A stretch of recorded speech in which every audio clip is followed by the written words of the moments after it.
Tripura Info News Update. Tripura বিধানসভার অধ্যক্ষ হিসেবে সর্বসম্মতিক্রমে নির্বাচিত হলেন শ্রী রামপদ জমাতিয়া।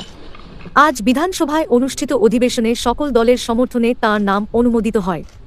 অধ্যক্ষ হিসেবে দায়িত্ব গ্রহণ করে নিরপেক্ষতা বজায় রেখে বিধানসভার কার্যক্রম পরিচালনা করবেন এবং গণতান্ত্রিক মূল্যবোধকে আরও শক্তিশালী করতে কাজ করবেন বলে আশা করা হচ্ছে।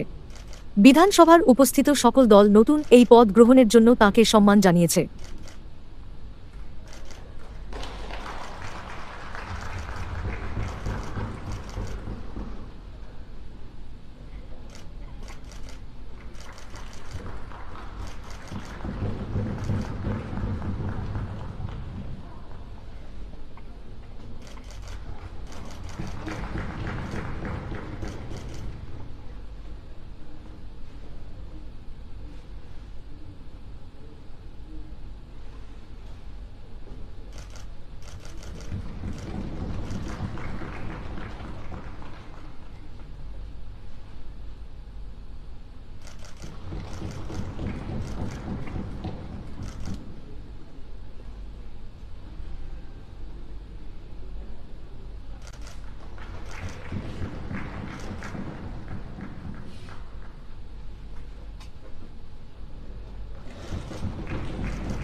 Subscribe to Tripura Info and press the bell icon so that you never miss any latest updates and news on Tripura.